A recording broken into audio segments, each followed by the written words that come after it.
Bu. Waalaikumsalam. Eca, silakan masuk, Nak. Iya, Bu. Eca, apa kabarnya hari ini? Alhamdulillah baik, Bu. Alhamdulillah. Baik. Eca tahu kenapa Bu Intan panggil Eca kemari?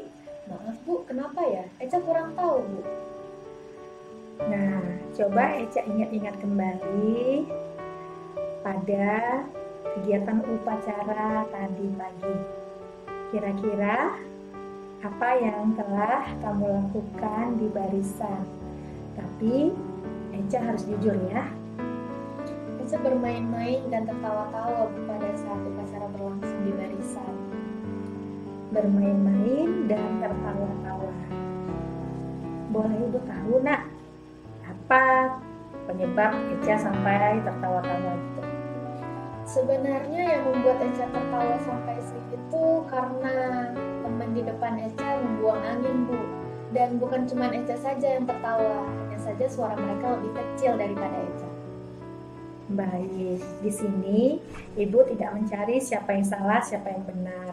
Dan Ibu merasa sudah lumrah ya jika seorang manusia itu tertawa saat ada kejadian yang lucu. Namun, coba Eca resapi kembali, apakah dengan tertawa-tawa seperti itu pada kegiatan upacara, adakah keyakinan kelas yang telah kita sepakati bersama yang Eca langgar? Ada, Bu. Apa itu, Nak? Pada saat mengikuti upacara, kita harus mengikuti dengan tertib dan khidmat, Bu. Baik.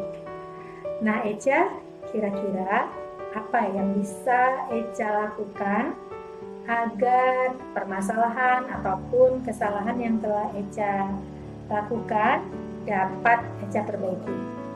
Untuk memperbaiki kesalahan yang telah Eca perbuat, mungkin untuk upacara kedepannya Eca bakal mengajak teman-teman Eca agar tidak bermain-main lagi pada saat upacara berlangsung. Baik. Ada yang ingin Eca sampaikan? Eca ingin meminta maaf kepada Ibu dan seluruh guru-guru yang ada pada saat upacara karena Eca telah bermain-main dan tertawa-tawa pada saat upacara. Oke, Ibu tunggu dan Ibu akan melihat perkembangan Eca di upacara Senin depan.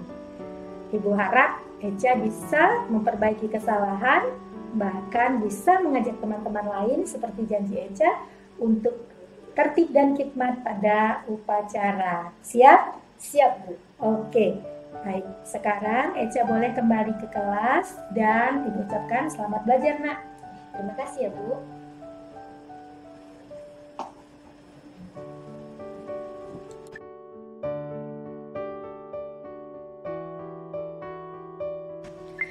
Assalamualaikum warahmatullahi wabarakatuh. Saya Ayesha Syufa Makfirah, siswi kelas 9 SMP Negeri 3 Banda Aceh. Setelah saya menjumpai Bu Intan, saya merasa lebih lega. Dan saya sama sekali tidak merasa dihakimi oleh beliau. Bahkan saya juga mendapatkan solusi atas kesalahan yang telah saya perbuat. Terima kasih. Assalamualaikum warahmatullahi wabarakatuh.